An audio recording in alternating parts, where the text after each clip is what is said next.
My name is Betsy Robertson, and I have had the honor of serving as board president of Seattle City Club through 2021, a year many of us will never forget for the challenges and opportunities the pandemic presented. For more than 40 years now, Seattle City Club has been hard at work building the foundation of an engaged community by offering informative, nonpartisan, and relevant programming. Over the past year, Seattle City Club, like many organizations, adapted to this new environment to offer a range of virtual programs, from civic boot camps on Native American leadership and civic cocktails on the state of our democracy, to the recent mayoral debates in Seattle.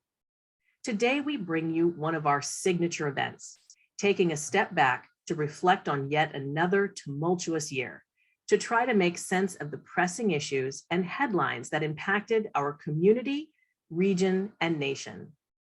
The only way City Club is able to put on events like this is through the generous support of our donors and partners.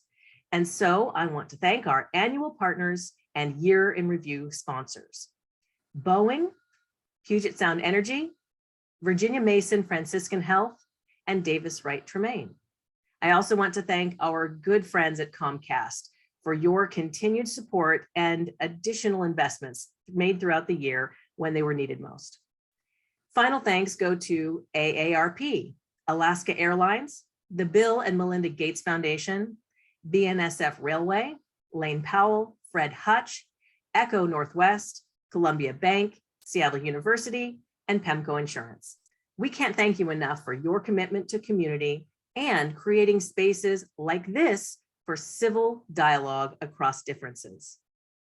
And now I get to turn this program over to a former colleague, a 2020 Gracie Award winner, Emmy Award-winning journalist, weekday morning host on KUOW, and moderator of today's discussion, Aneelah King. Welcome, Aneelah.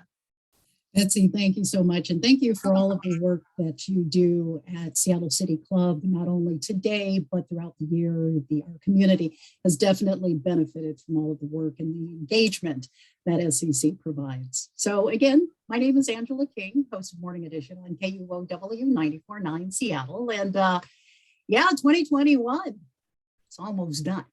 But as we reflect over the past 12 months, do you ever think back and get the feeling like 2021 never started? I mean, rather kind of feels like we may have gotten stuck in continuation of the year 2020. Think about it. 2020, it was a year that started off with a second presidential impeachment, really introduced us to COVID and face masks, renewed cries for racial and social justice. And for those who were lucky enough to work from home, folks got kind of used to dressing nicely from the waist up, pajama pants allowed on the bottom. Well, it's 2021, so let's compare some notes. We started off the year with an insurrection at the US Capitol. COVID introduced us to the names of Delta and Omicron. Disinformation festered, political divisions grew even deeper, and here we are once again gathering via Zoom. Meanwhile, homelessness is still one of the big issues facing our region and our city. Another one, climate concerns. I mean, just think about it. We had record droughts this year, and who can forget January 28th, the searing 108-degree heat we all experienced, or at the very least heard about. But you know what? We are reemerging. We're pulling out the old work clothes, dusting off the iron, remembering how to crease pants and all of those good things. Restaurants and sports stadiums are filling up once again. Traffic's back. People are heading back to the office, and 3 out of 4 Americans has now received at least 1 dose of the COVID vaccines.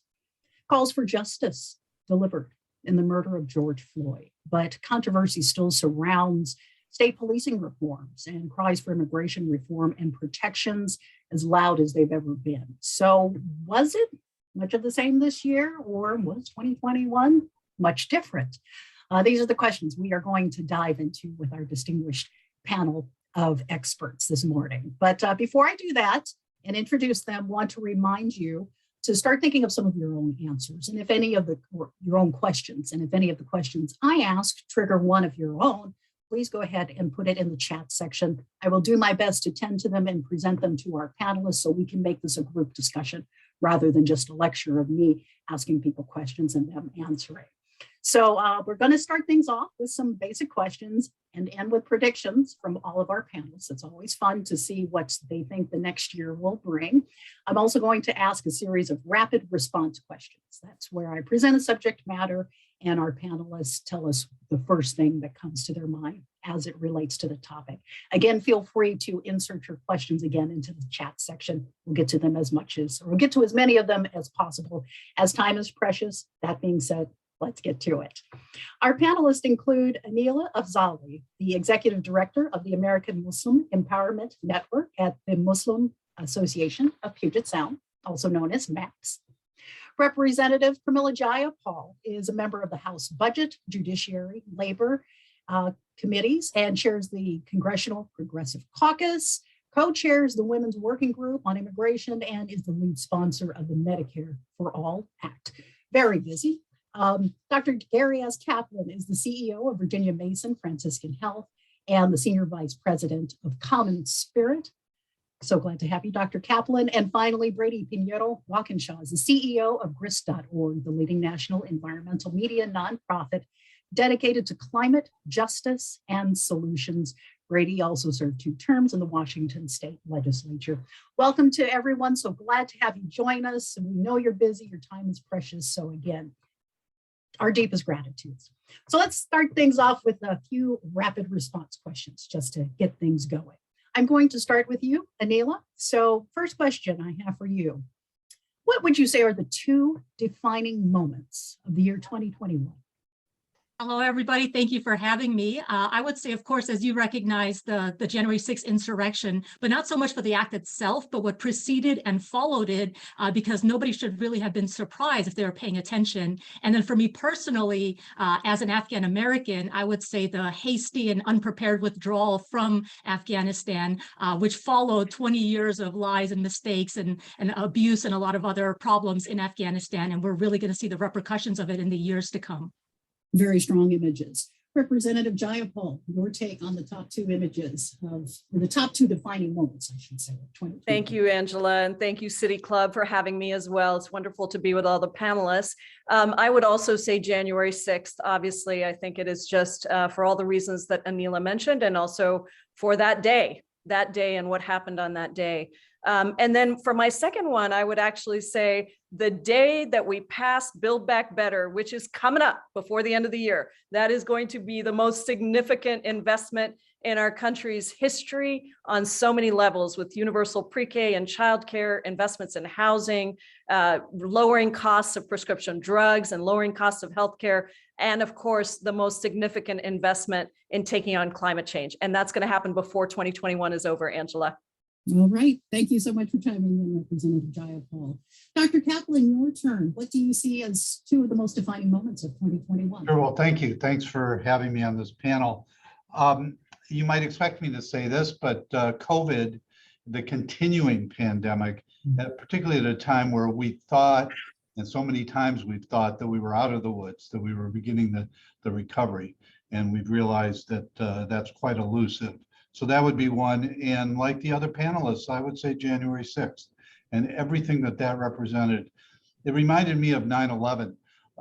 These were 2 events that just shook my foundation, the core beliefs that could never happen in America. And indeed they can. All right, Brady, is the January 6th insurrection on your list as well? It is, but I'll take the opportunity to have 2 more. I thank you, City Club. Thank you, Angela. 2 for me, 1 personal, which I think these memories will go down for us as things that we will always remember where we were when these things happened. But on March 26th, on my birthday, I got my first vaccine, which I think for all of us really changed our outlook to the future, though, as Gary says, we've continued to navigate. So that's 1 for me. And then the second is the hope, and I hope the progress that comes out of the COP, the Committee on Parties in Glasgow this year on climate change. So I think those 2 for me, both personal and planetary, ring true. All right, Aneelah, I want to circle back to you. You talked about one of the defining moments of 2021 being the hasty withdrawal of troops from Afghanistan. We all remember the images of Afghans running toward the cargo planes during airlifts. Any other moments visually that stood out to you in 2021? Well, certainly that withdrawal from Afghanistan imagery, and again, specifically, not just that one piece, but the entire 20 years. And I would add the part that specifically I would tie to that imagery was the drone strike that killed 10 family members, including children. And of course, the imagery of the January 6th insurrection, again, not just for that end result, but really what led up to it, how it was handled, how differently it would have been handled if it was different people engaged in that kind of behavior, and the whole system that allowed something like that to happen and is a continuing threat to us. Representative Jayapal, what would you say, if there was anything that you changed your mind about in 2021? Well, I was hoping I was going to get the imagery question because I wanted to say Kamala Harris and Joe Biden being elected, and particularly Kamala Harris and what she represented. But I think that in terms of changing my mind, I don't know that it's changing my mind, but I would say that my opinion of Joe Biden as president is really phenomenal. And I don't think it's on everything. And I would point to some foreign policy pieces in particular that I think we have not made the kind of progress I was hoping for. But I have not seen a president use his elected platform on domestic policy issues to really move the country in a different direction. And that is from everything from how we think about taxes and taxing the wealthy to really what it means to invest in paid leave and childcare.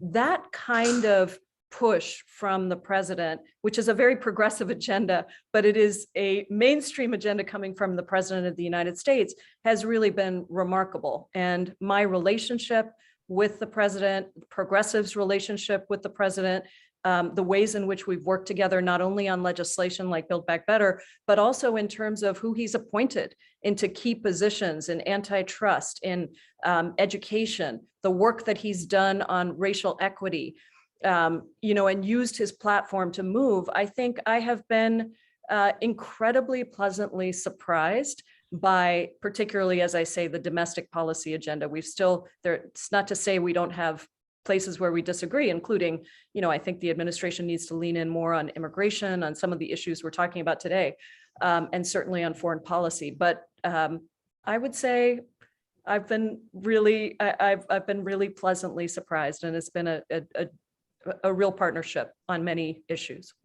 Brady, let me pose that question to you as well. Anything in particular you changed your mind about this past year?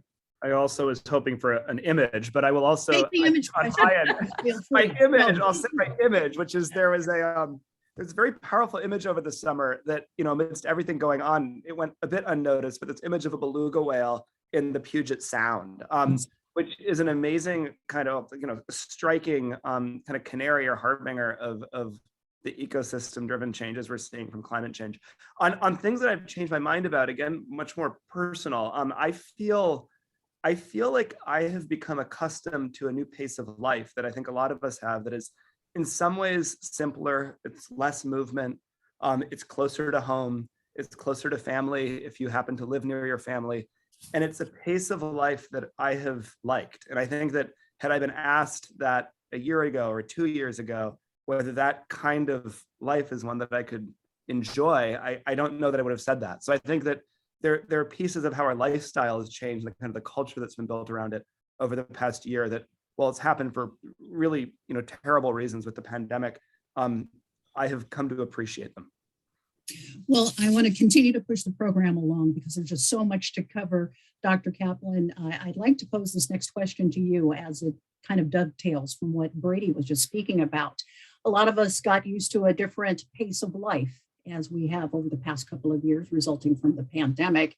And the same time last year for this luncheon, we had Dr. Vin Gupta from the University of Washington join us. And at that time, one of his predictions was that we would get back to a semi-normal life thanks to the introduction of COVID vaccines. 2021, though, also introduced us to a number of variants. So for a world and community that is, let's just put it plainly, pandemic wary, what more can we do as a community, nation, state, as families to further combat what we're dealing with in terms of the pandemic? Thank you, Angela. This is a challenge. It's a challenge for all of us, not just the healthcare sector. But interestingly, while that slower pace of life, spending more time at home, working remotely, was available to so many people, I don't know if it would be considered a silver lining or not, for our healthcare workers, frontline team members, it's never been as intense. It's never been as challenging. And so I think first and foremost, and I don't want to sound self-serving, but first and foremost, I think we as a community, we as a population need to honor our frontline care team members, the people that are actually coming in every day. And what's happened, as you may know, is that people have started to drop out of the workforce, particularly healthcare workers, that we've got many, many nurses who've decided that it's just not worth it to put my life on the line, to have to potentially run the risk of bringing home infections to my family, those kinds of things. So I think as a community, solidarity around support for doing what we need to do. But I think it goes much deeper. We've got to get back, and I think we do a good job of this in Western Washington. Some days I feel like I'm in a bubble, and we're so lucky to live in this part of the world. But we have to get back to truth telling. We have to get back to facts. We have to understand that a national vaccination rate under 60% fully vaccinated is inadequate. And this will continue. This is not going to go away until we can push those vaccination levels much higher. And so I think we need to realize that we're all in this together. It sounds trite, it's been said often, that public-private partnerships that we have begun to leverage during this pandemic need to be accelerated, and that we need to really, again, understand that, and I know this maybe will be another topic going forward, that we have unmasked suspected inequities, but now confirmed inequities in our communities, that we are unable to deliver the same levels of care, and not just for COVID, but for all of healthcare, including preventive care, to all people. And that's my aspiration, my hope for this coming year, is that we can leverage what we've learned and take some of that to the next level, with or without an ongoing pandemic. But we do have to continue to streamline our processes. And I give a lot of thought, and I'm sure all of the panelists do, of how do we take the naysayers, the anti-vaxxers, and how do we combat that? And when it's become so politicized. And I think it's about identifying those credible champions. Maybe they're sports figures, maybe they're politicians, maybe they're educators, maybe they run our corner grocery.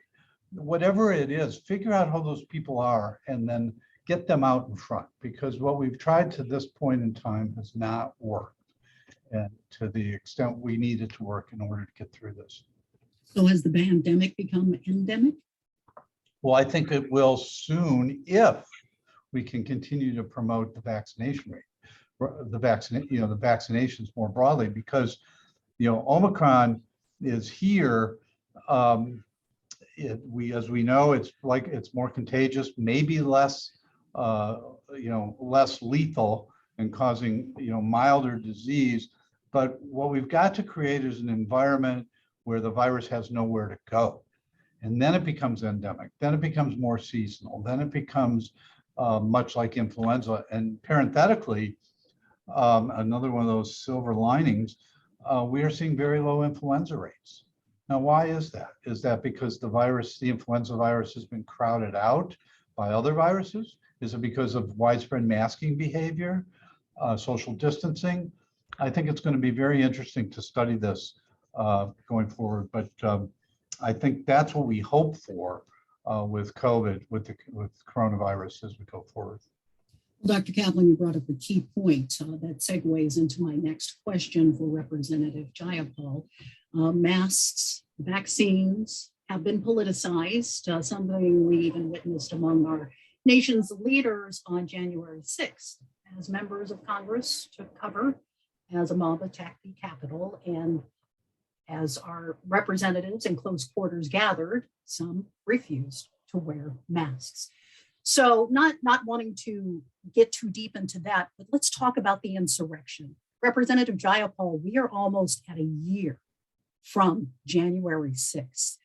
What would you say is the legacy of the insurrection as it is still being investigated right now?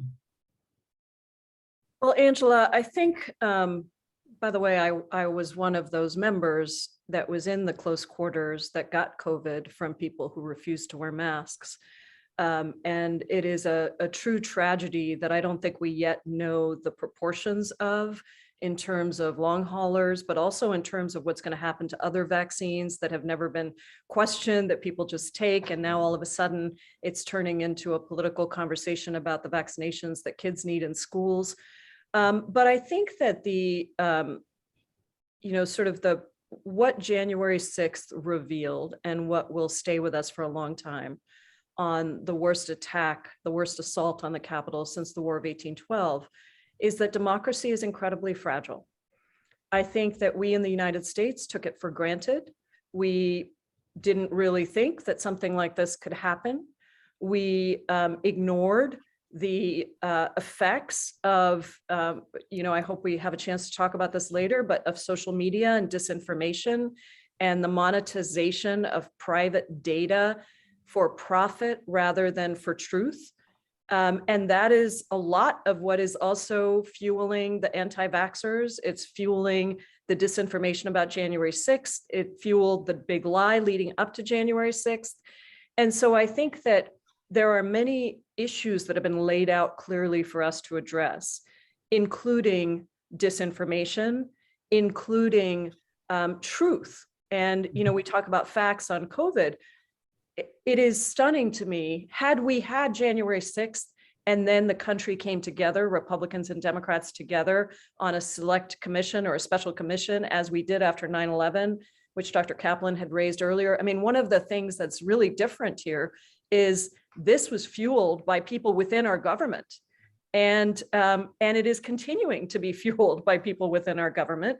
And there was no coming together after January 6th. We have a select committee that was formed with only 2 Republicans because Republicans did not want to participate in an actual truth finding.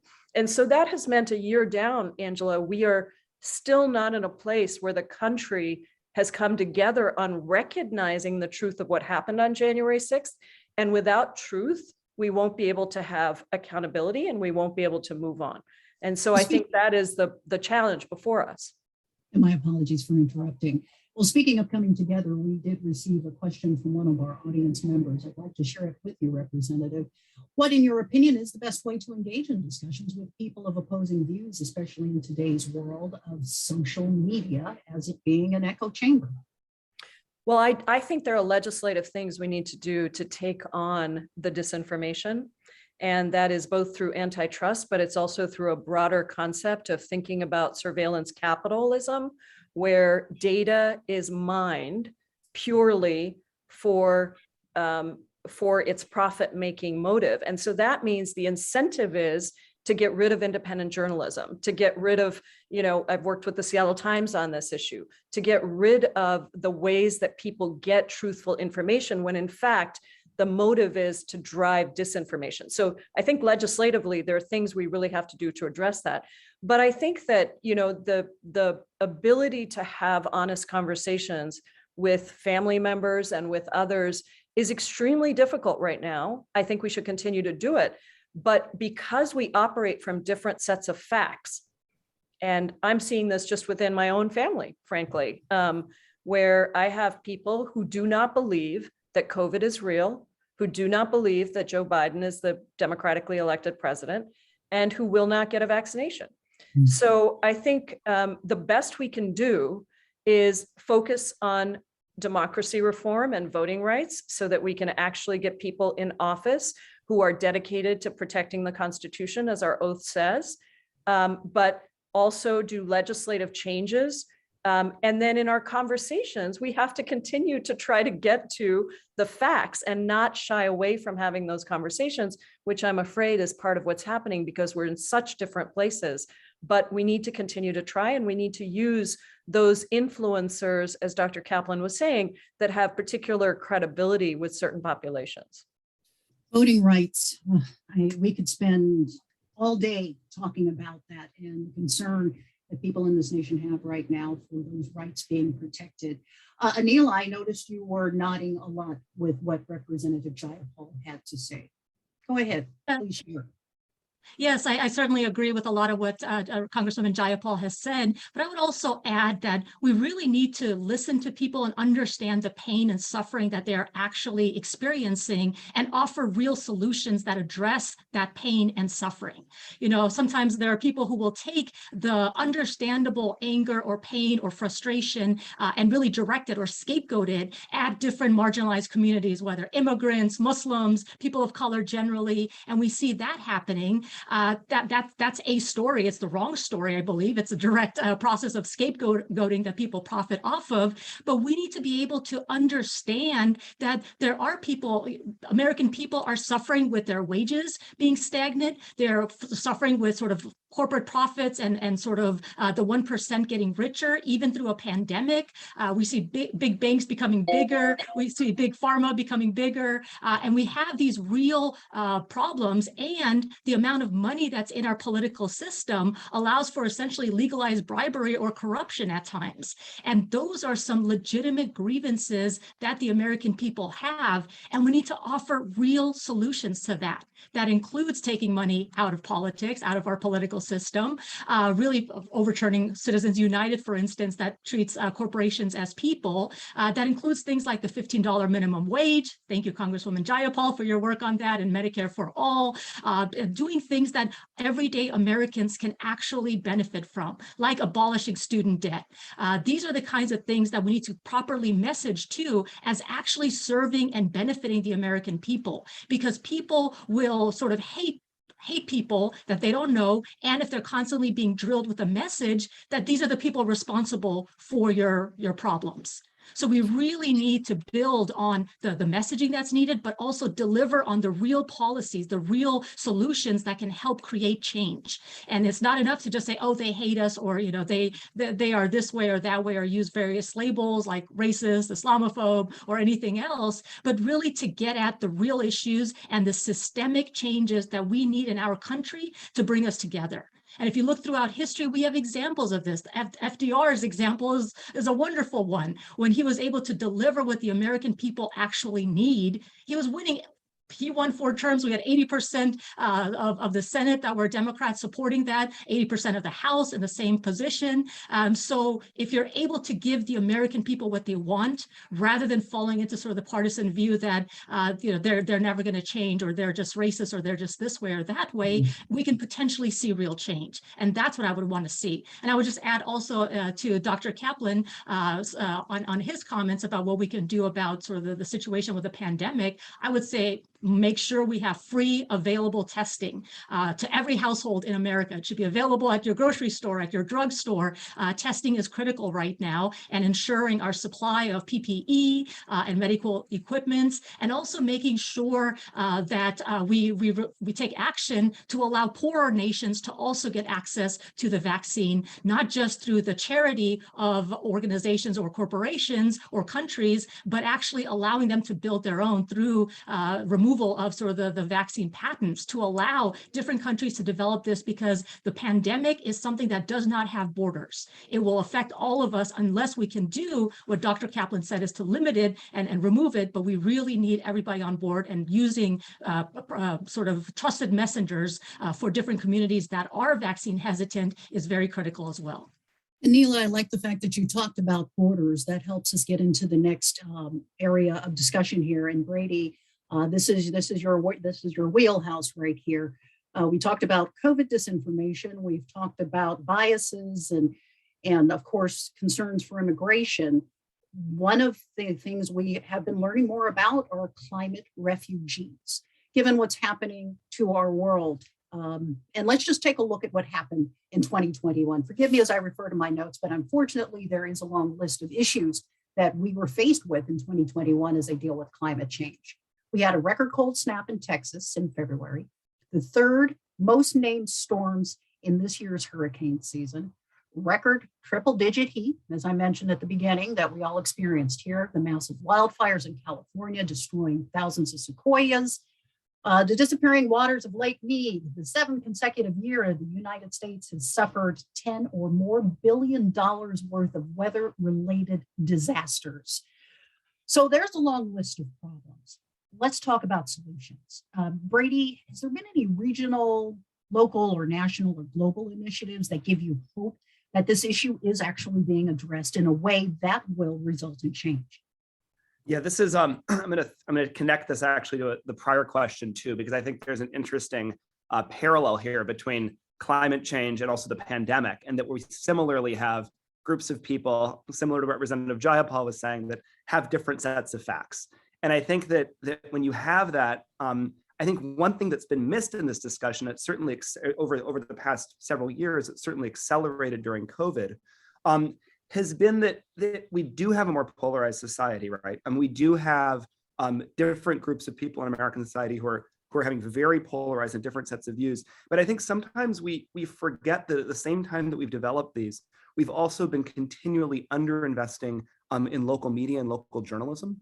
And I think that one of the relationships, we sometimes forget that over the past 10, 15 years, billions of dollars have actually come out of local journalism in America, which for many, many years was one of the core pillars to both, creating more nonpartisan shared sets of facts in local communities without really producing a hyper-polarized national media climate. So it goes a bit to what the representative was saying, and I think it goes a bit to what Dr. Kaplan was speaking to as well. But I do think that these local examples of success when it comes to climate change are practical in communities. And I think that when you see examples of cities achieving much higher proportions of their energy coming from renewable resources, whether they be solar or wind, when you see really specific examples that will be coming out of the Build Back Better and infrastructure package that the Congresswoman has really helped to pass.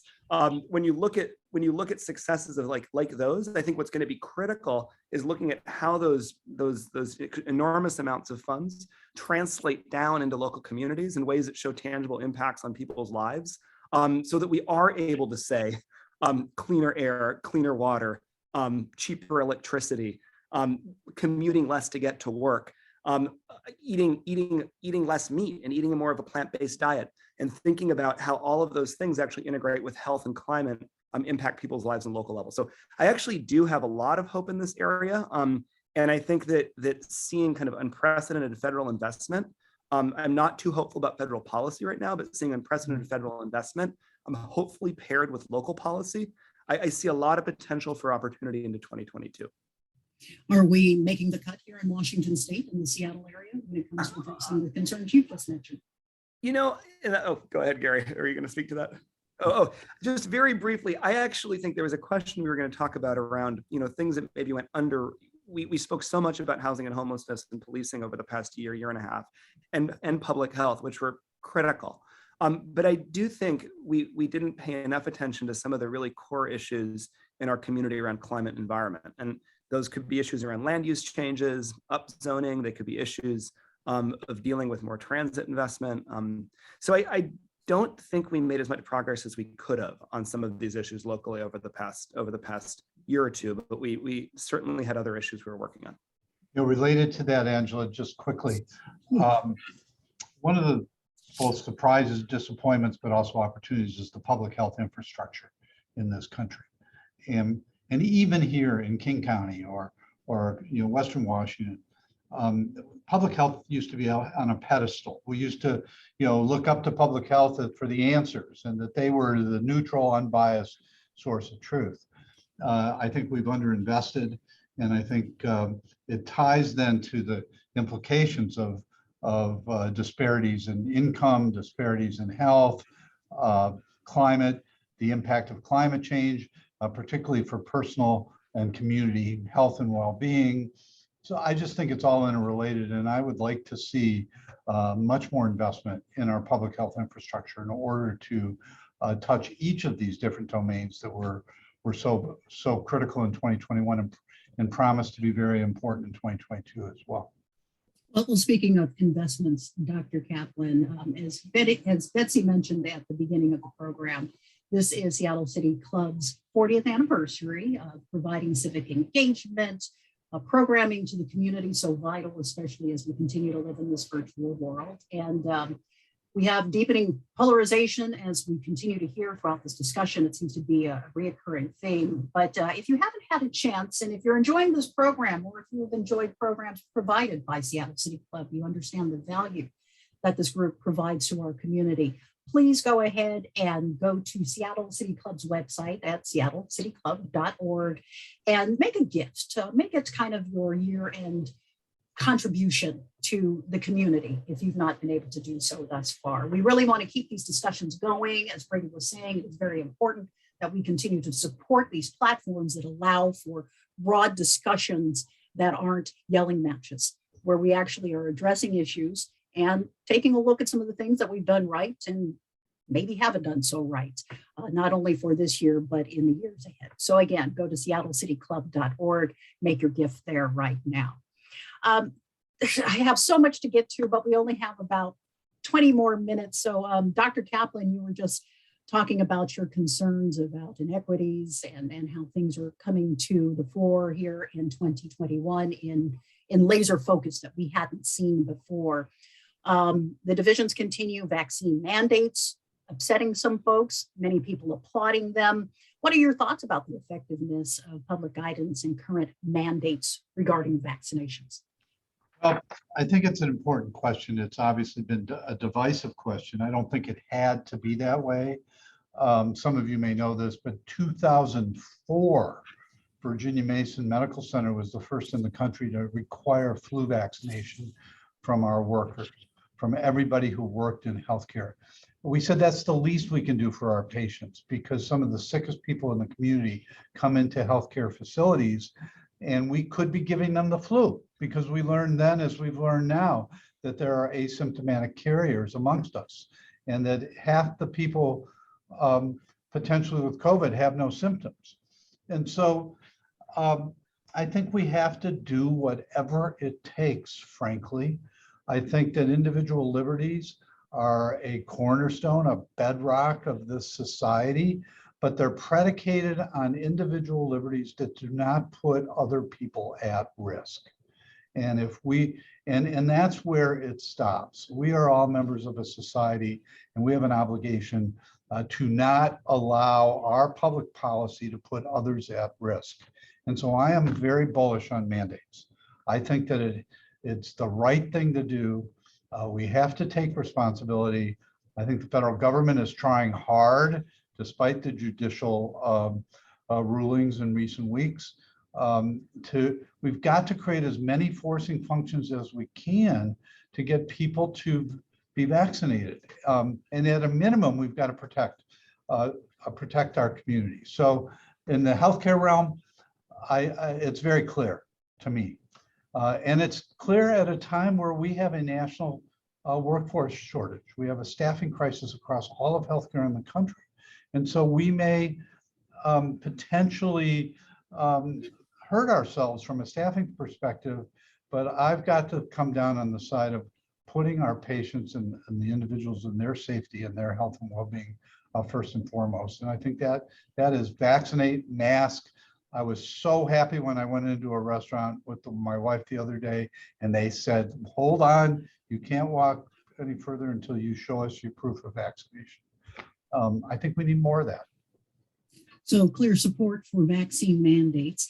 And we know on another topic where Representative Jayapal stands on another big issue, as she outlined it at the beginning of this conversation, Build Back Better. So you were very confident that the reconciliation bill will pass the Senate. Are you sure? Yes, I'm very confident. I had a conversation with the White House yesterday. I know that the president is working very hard to get it done. And look, this is a negotiated compromise. It's not what I wanted. I wanted a $6 trillion investment. And actually, Dr. Kaplan, it would have had a big investment in the public health workforce, which is something that as co-chair of the Biden-Sanders Unity Task Force last year, we put into our agreement of what was necessary for the country, as well as vaccine preparedness at a much different level than what we have right now in the Build Back Better Act. That said, it was a negotiated compromise. We had 96% of the caucus, the Democratic caucus, on board with the bigger plan, but we didn't have 100%, and we have very slim margins. So it's the reality of politics. We got it through the House after holding the line. I'm very proud of the Progressive Caucus. We would not be where we are today with Build Back Better were it not for that. But all of that to say that the vast majority of the bill that we passed in the House was pre-negotiated, including with two members of the Senate that had been holdouts until then, had some concerns. We need their votes.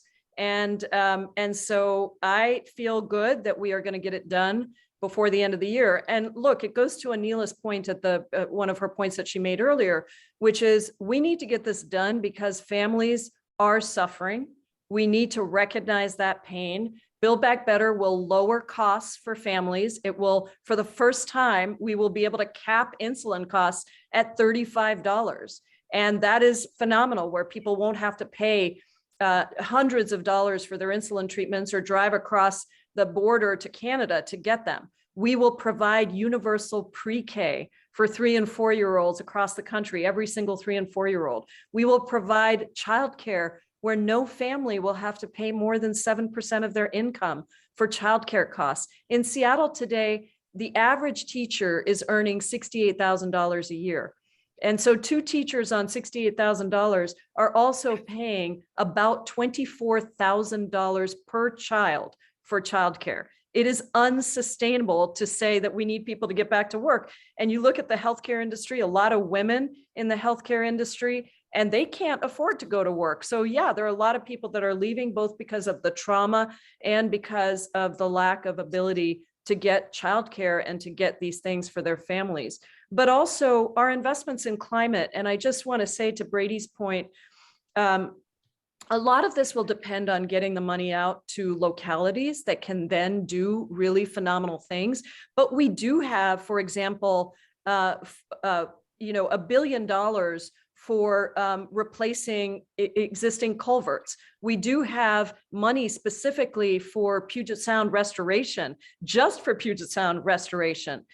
We do have money for a civilian climate corps that will create 300,000 new jobs at $15 an hour, really transformational programs. And I think that the ability that we have to show people that government's got your back and to talk about it, and to, going back to like the WPA signs that you used to have on highways, like provided to you by your federal government and your taxpayer dollars.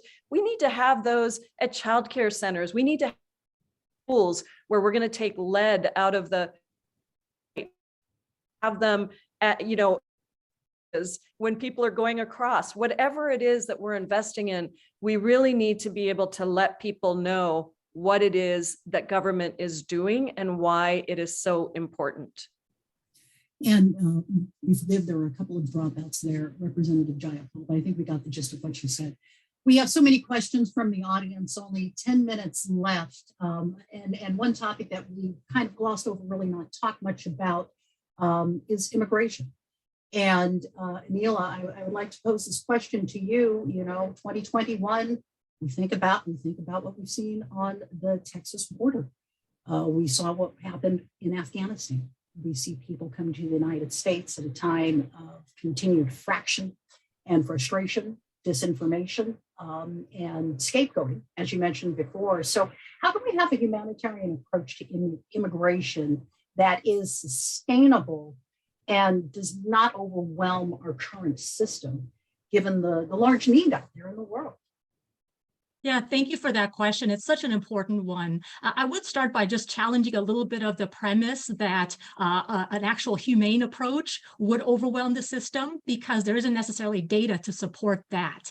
In fact, we can have a humane, cost-effective way to address immigration in our country and actually provide a pathway to citizenship to align with legal principles and our aspirational values as a country, and really sort of set forth a model for the rest of the nation that we can all be proud of at a moral level, ethical level, and legal level that is in alignment with asylum law, for instance, and the legalities of international law as well. I think the important thing is to make sure, I mean, I think Congresswoman Jayapal actually in her roadmap to freedom does a good job setting forth how we can do this. There's both the general principles along with some specific proposals of what we can do and how we can do it.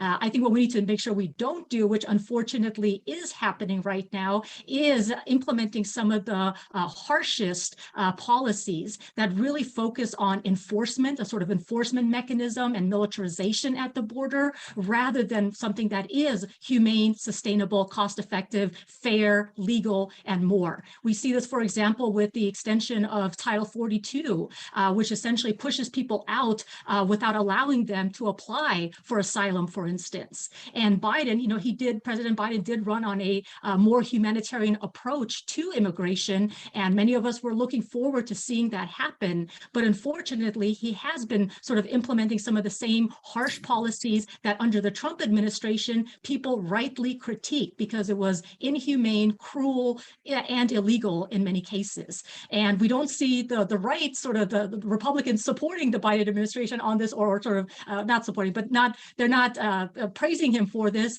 nor is the left or the Democrats really vocally challenging what President Biden is doing with some of these immigration policies. I think if you actually look at the data and the amount of resources that we do have that can go to this, if you actually have implemented a process for a pathway to citizenship for people here already in the United States, if you have appropriate expansion of refugee and asylum numbers to allow proper processing at the border and working with the communities there and using our money, because our budgets really are a reflection of our values, really putting our money, you know, the $8 million plus that we spend per day on immigration detention can actually be put to much better use. And if you actually look at sort of the benefit that immigrants bring, regardless of their documented or undocumented, and the benefit that we as a country obtain from immigration, the need that corporations have for engaging sort of the work of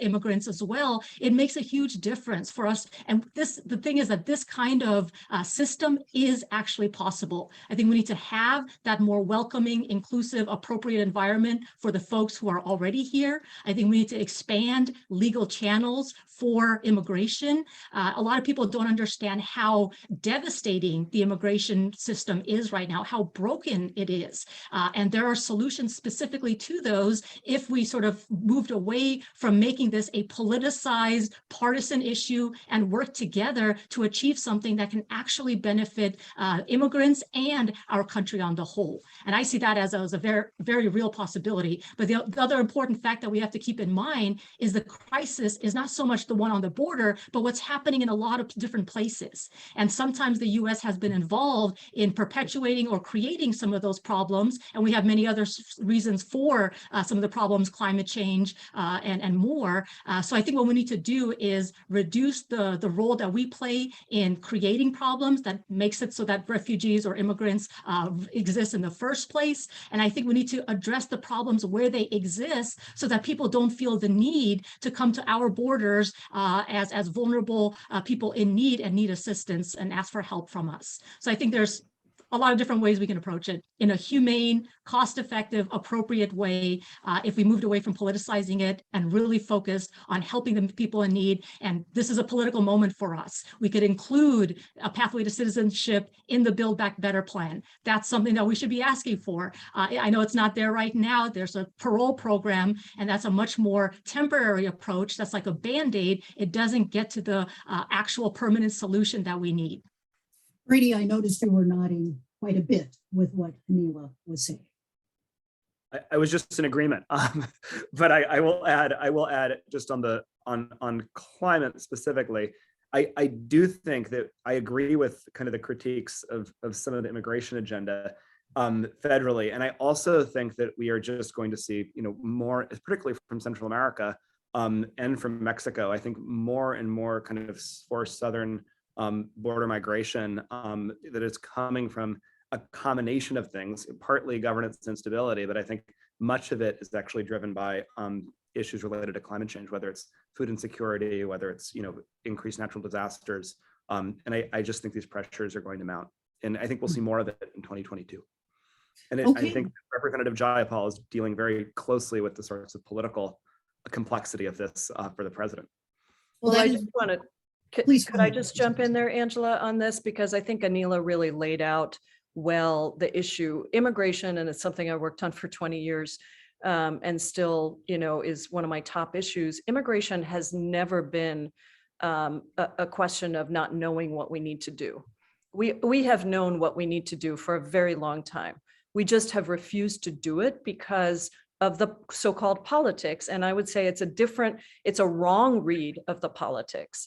If you look at attitudes of Americans to immigrants over time, we have been and still are in a very good place in terms of how the general population sees immigration and immigrants. The vast majority of people want a pathway to citizenship. They want more legal ways to bring asylees and refugees into the country. They want us to be a compassionate and humane society. That is true of Republicans and independents and Democrats. The problem is that immigrants are a political football, and we are constantly used in that way. And one small issue will be magnified, and border is one example. The problem at the border is not that we need more Customs and Border Patrol agents at the border. If you talk to border communities, what we need are legal ways to bring people into the country. And Title 42 and the expansion of it, and I'm really unhappy with the fact that the Biden administration has expanded Title 42, because it is essentially a way to supersede existing immigration law. That's what it is. It's essentially saying we're not going to pay attention to existing immigration law. We're going to expand Title 42 to include all these reasons why existing immigration law should not be used. And so I think that we have a problem of people and Democrats. I've been critical of Democrats since I was an activist, and I still am today, because we are so quick to run away from immigration instead of leaning into it and taking on whatever politicized viewpoint there is of immigrants and immigration. We know exactly how to fix it. My roadmap to freedom has that in it.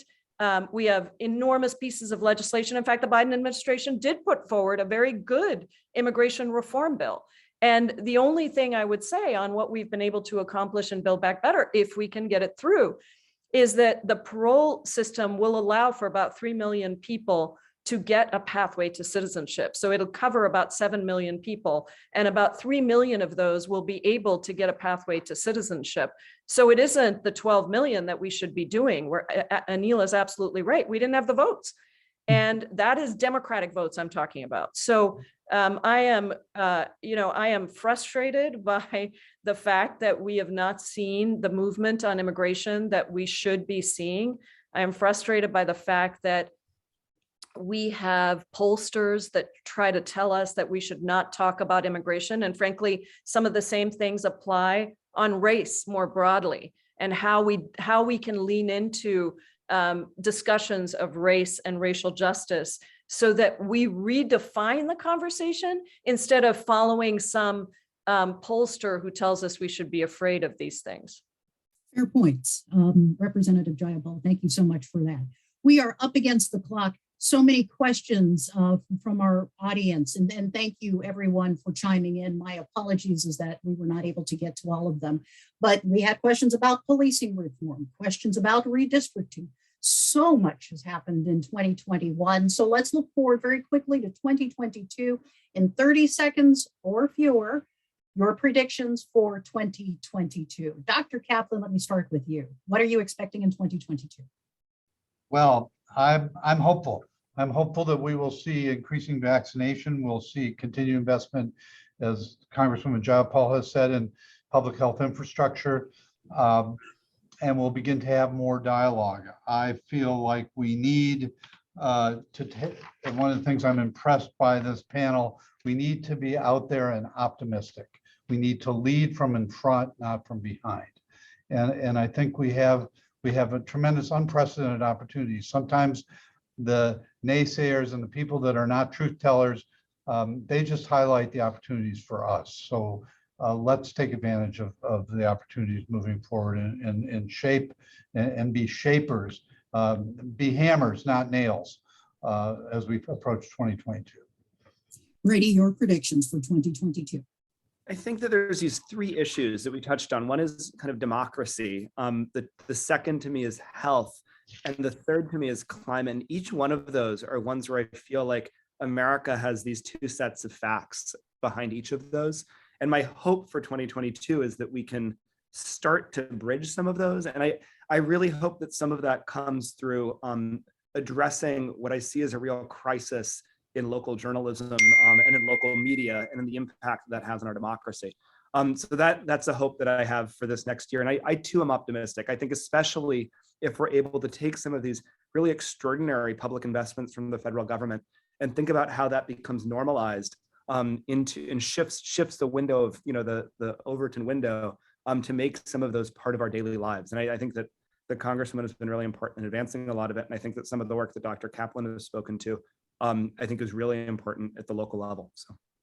Your name has been invoked, Representative Jayapal. Your one prediction for 2022 in about 30 seconds if possible. Democrats expand our majorities in the House and the Senate, and we deliver a stinging rebuke to the Republican big lie. All right. Plainly put, Aneelah, your prediction for 2022. Wish I was as optimistic about the politics as Congresswoman Jayapal, but I would say my boldest prediction would be the Seahawks winning the Super Bowl, but I know that's not realistic either.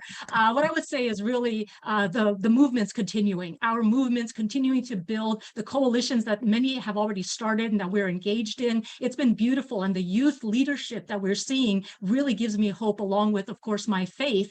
I believe history also gives us hope because we see constant pushback to progress, and I want us to be able to move forward and make huge progress and achieve many of the actual results that the American people desperately deserve. All right, well, not too pessimistic a prediction. Thank you so much to our panelists this afternoon. It's been a wonderful discussion. Again, so much more to talk about. Hopefully we will be able to gather again in 2022 and reflect on, see how close your predictions have been for the upcoming year.